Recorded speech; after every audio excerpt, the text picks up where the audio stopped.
সময় মতন না খাওয়া, খাদ্য অভ্যাস পরিবর্তন, অত্যাধিক মদ্যপান, ধূমপান, ঠিক মতন ঘুম না হওয়ার জন্যে গ্যাসের একটা সমস্যায় প্রায় প্রতিটা বাড়িতেই ভোগে। গ্যাস এবং অ্যাসিডিটি থেকে পরিত্রাণ পাওয়ার জন্যে আমরা কি করি? অ্যালোপ্যাথিক ওষুধ, অ্যান্টাসিড বা গ্যাসের ওষুধ নিয়ে এসে আমরা ক্রমাগত খেতে থাকি, যার ফলে কি হয়, দীর্ঘদিন ব্যবহারের ফলে আপনার কিডনির সমস্যা হয়, লিভারের সমস্যা হয়, এমনকি কিডনির বিরাট ক্ষতি হয়, লিভারের বিরাট ক্ষতিও হয়। তাই আমরা ঘরোয়াভাবে যদি এই গ্যাসের এবং অ্যাসিডিটির সমস্যাকে অতি সহজে দূর করতে পারি, তাহলে আমাদের এই বিষাক্ত অ্যালোপ্যাথিক ওষুধ আর খেতে হয় না। তো বন্ধুরা, ভিডিওটা একটা গুরুত্বপূর্ণ ভিডিও হতে চলেছে, তাই আপনাদের কাছে অনুরোধ করব ভিডিওটা স্কিপ না করে সম্পূর্ণ ভিডিওটা দেখবেন। কেন এই সমস্যাটা আমাদের অধিকাংশ বাড়িতেই প্রতিনিয়তই কেউ না কেউ ভুগি এবং কষ্ট পাই। তাই ভিডিওটা একটু মন দিয়ে দেখবেন, দেখলে আপনারাও অতি সহজেই ঘরোয়াভাবে এর সমাধান করতে পারবেন। চলুন আর কথা না বাড়িয়ে আসল কথায় আসা যাক। নমস্কার বন্ধুরা, চ্যানেল পাঁচমেশালি তত্ত্বের তরফ থেকে আপনাদের সকলকে আন্তরিক অভিনন্দন, শুভেচ্ছা জানিয়েই আজকের এই ভিডিও। বন্ধুরা, আমার থাম্বনেল এবং টাইটেল দেখে আপনারা বুঝতে পেরে গেছেন যে আজকের বিষয়বস্তু কি হতে চলেছে। ঠিকই ধরেছেন বন্ধুরা, আজকের বিষয়বস্তু বদহজম আর আপনার অ্যাসিডিটি নিয়ে। তো আমি আজকে আপনাদের কাছে একদম ঘরোয়া পদ্ধতিতে 5টি জিনিস নিয়ে আলোচনা করব, তার মধ্যে একটা আপনারা ব্যবহার করতে পারেন। গ্যাস বা অ্যাসিডিটি একটা বিরাট সমস্যা। এক এক সময় আমাদের অতিরিক্ত গ্যাস বা অ্যাসিডিটি হয়ে গেলে আমরা খুব কষ্ট পাই, মানে শ্বাসকষ্ট হয়, দম বন্ধ হয়ে আসে, কিছু খেতে ইচ্ছা করে না, বমি বমি লাগে, মাথা ঘোরে এবং এটা দীর্ঘদিন চলতে থাকলে আমাদের একটা বিরাট ক্ষতিও হয়। আজকের এই ঘরোয়া উপাদান যে 5টা আমি আলোচনা করব, তার মধ্যে প্রথম উপাদানটা হলো জিরে। জিরে আমরা রান্নাতে সবাই ব্যবহার করি, কিন্তু এই রান্না করা জিরেতে আমাদের এই গ্যাসের বা অ্যাসিডিটির সমস্যা দূর হবে না। আর জিরের গুণ আমরা অনেকেই জানি, আবার অনেকে জানি না। জিরে আমাদের হজম শক্তি বাড়ায়, কোলেস্টেরলের মাত্রা নিয়ন্ত্রণ করে এবং ওজন নিয়ন্ত্রণ করে। এই জিরেটাকে আমরা গ্যাস এবং অ্যাসিডিটির জন্য কিভাবে ব্যবহার করব? এই জিরেটাকে আমাদের কাঁচা খেতে হবে। বাজার থেকে আপনারা জিরে নিয়ে আসবেন, সেই জিরেটাকে ভালো করে ধুয়ে রোদ্দুরে শুকিয়ে মিক্সিতে ভালো করে গুঁড়ো করে একটা এয়ারটাইট কন্টেনারে রেখে দেবেন, সেটা মাসখানেক মতন চলবে। তো এইটাকে আপনারা যখনই গ্যাসের বৃদ্ধি পাবে, কষ্ট পাচ্ছেন, তখনই কি করবেন, হাফ চামচ আপনার 1 গ্লাস জলের মধ্যে দিয়ে জিরেটাকে আপনারা খেয়ে নেবেন। দেখবেন 10 থেকে 15 মিনিটের মধ্যেই আপনার গ্যাস ধীরে ধীরে কমতে থাকবে। আর যারা দীর্ঘদিন ধরে গ্যাসের সমস্যায় ভুগছেন, তারা কি করবেন, রাত্রিরে খাওয়া দাওয়ার পর 1 চামচে জিরে 1 গ্লাস জলে গোটা রাত ভিজিয়ে রেখে সকালবেলা ঘুম থেকে উঠে খালি পেটে ওই জলটা ছেঁকে নিয়ে খাবেন। আর যেটুকু জিরে থাকবে পারলে সেটাকে চিবিয়েও খেয়ে নেবেন। এরকম যদি 10-15 দিন ব্যবহার করেন, দেখবেন গ্যাসের সমস্যার থেকে ধীরে ধীরে মুক্তি পাবেন। এবারে যে বিষয় নিয়ে আলোচনা করব, সেটাও কিন্তু আমরা ঘরেতে রান্নার হিসাবে ব্যবহার করি এবং আমাদের হাতের কাছে থাকে। না জানার জন্যে যখন অতিরিক্ত মাত্রা গ্যাস হয়ে যায়, তখন আমরা কষ্ট পাই। সেটা হচ্ছে লবঙ্গ। এই যে দেখছেন, এই লবঙ্গ আমাদের ঘরে সবসময় থাকে। এই লবঙ্গ দিয়ে কি করে গ্যাসের সমস্যার সমাধান করা যায়, সেই নিয়েই আলোচনা। লবঙ্গ হচ্ছে অ্যান্টি অক্সিডেটিং বৈশিষ্ট্য সমৃদ্ধ একরকম গাছের শুকনো ফল। তো এই লবঙ্গ ব্যবহার করে আমরা গ্যাস এবং অ্যাসিডিটির থেকে রিলিফ পেতে পারি। এবারে এই লবঙ্গটাকে আমরা কিভাবে খাবো?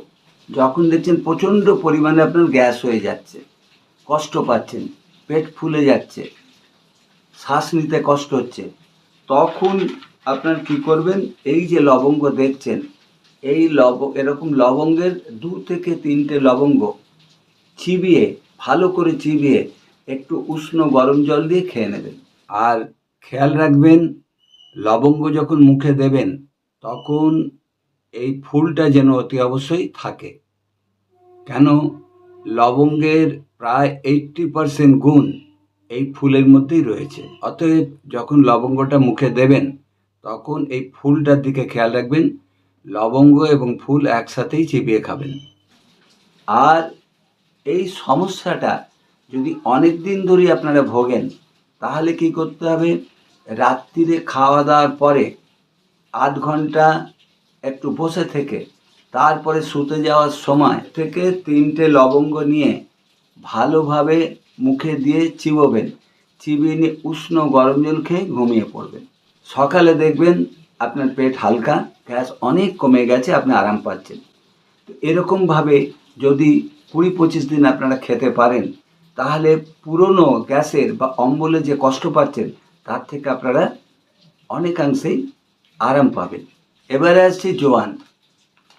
এই যে দেখছেন, এটাকে আমরা খুব ভালোভাবেই চিনি। অধিকাংশ বাড়িতেই জোয়ান থাকে।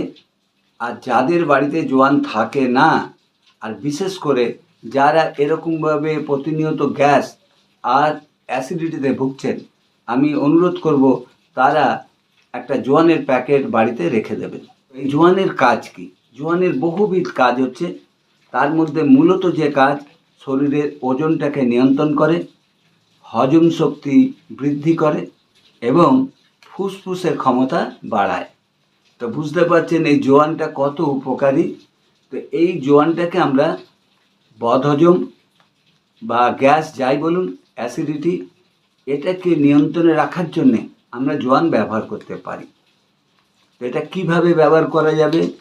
যখন দেখবেন অনিয়ম খাওয়ার জন্যে আপনার হঠাৎ করে গ্যাস বৃদ্ধি হয়ে গেছে, খুব কষ্ট পাচ্ছেন, পেট ফুলে উঠছে, নিঃশ্বাস নিতে কষ্ট হচ্ছে, তখন কি করবেন, 1/2 চামচ জোয়ান মুখে দিয়ে ভালো করে চিবোবেন, চিবিয়ে আপনার জল খেয়ে নেবেন। দেখবেন 15-20 মিনিটের মধ্যে ওই গ্যাস অনেক নিয়ন্ত্রণে এসে যাবে এবং আপনি দেখবেন আরাম পাবেন। আর যাদের বেশ কিছুদিন ধরেই গ্যাস এবং অ্যাসিডের সমস্যায় ভুগছেন, তারা এই জোয়ানটাকে রাত্রির বেলা 1 চামচ জোয়ান 1 কাপ জলেতে ভিজিয়ে রেখে সকালবেলা উঠে খালি পেটে খেয়ে নেবেন। তাছাড়াও যদি মনে করেন সকালবেলায় খাবেন, রাত্রিরে রাখবেন না, তাহলে কি করবেন, 1 চামচ জোয়ান 2 কাপ জলে ভালো করে ফুটিয়ে 1 কাপ করে নেবেন। করে নিয়ে জলটাকে, ওই ফোটানো জলটাকে ছেঁকে নিয়ে চায়ের মতন ওইটাকে যদি খান, বেশি না, আপনি 7 থেকে 10 দিন খেলেই দেখবেন পুরনো গ্যাস এবং অ্যাসিডিটি কমা শুরু হয়ে গেছে। কাজেই জোয়ানটাকেও আপনারা গ্যাস এবং অ্যাসিডের জন্য হাতের কাছে ঘরে রাখতে পারেন, এই উপকার আপনারা পাবেন। এবারে যেটার সম্বন্ধে আলোচনা করব, সেটা আমরা রোজ আমাদের রান্নাঘরে দেখতে পাই, প্রতিনিয়তই লাগে। সেটা হচ্ছে এই যে দেখছেন আদা। এই আদারও অনেক উপকার রয়েছে। তবে বলবেন রান্নাতে তো আদা খাই, তো রান্নায় উপকারটা পাবেন না। আপনার কাঁচা খেলে তাহলে উপকারটা বেশি পাবেন। এই আদাতে সর্দি কাশি তো দূর করে, আমরা জানি, ছোটোবেলা থেকেই দেখছি মধু দিয়ে আদাকে থেঁতো করে রস খেলে কাজে দেয়। এছাড়া আদার আর যে সমস্ত উপকারগুলো রয়েছে, তার মধ্যে এটা হজম শক্তি বাড়ায়, প্রদাহ হ্রাস করে, রোগ প্রতিরোধ ক্ষমতা বৃদ্ধি করে এবং বমি বমি করার হাত থেকে বাঁচায়।